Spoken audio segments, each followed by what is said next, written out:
हकीम मुनीर अहमद आपकी खिदमत में सलाम अर्ज करता है। आज मैं आपको अंजीर के ऐसे फ़वाइद बताऊंगा कि आप कभी अंजीर खाना नहीं छोड़ेंगे। अंजीर में अल्लाह ताला ने ऐसी ग़िज़ाइयत रखी है कि बयान से बाहर है।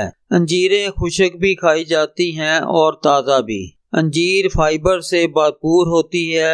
अगर आप एक रोज़ाना अंजीर इस्तेमाल करते हैं तो मैदा कभी खराब ना होगा और जो आप खाना खाते हैं वो बेहतर तौर पर हजम हो जाएगा।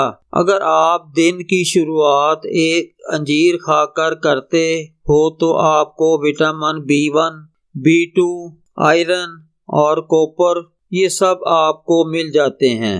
अंजीर कैल्शियम से भरपूर होती है। जो लोग अंजीर रोजाना खाते हैं उनके दांत और हड्डियां हमेशा मजबूत रहते हैं।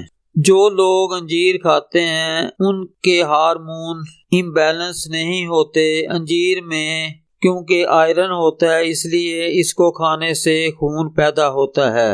जो लोग रोजाना अंजीर खाते हैं उनको कभी मर्दाना कमजोरी नहीं होती। अगर आप ये सारे फ़वाइद हासिल करना चाहते हैं तो मैं आपको अंजीर का कैसे इस्तेमाल करना है बताने जा रहा हूँ।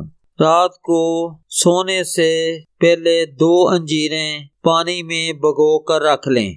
सुबह उठने के बाद ये 2 अंजीरें नीम गर्म दूध के साथ इस्तेमाल करें तो मैं जो ऊपर आपको फ़वाइद बताए हैं सारे आपको हासिल हो जाएंगे। वीडियो पसंद आई हो तो लाइक और शेयर करें। लाल बटन दबाकर चैनल को सब्सक्राइब करें।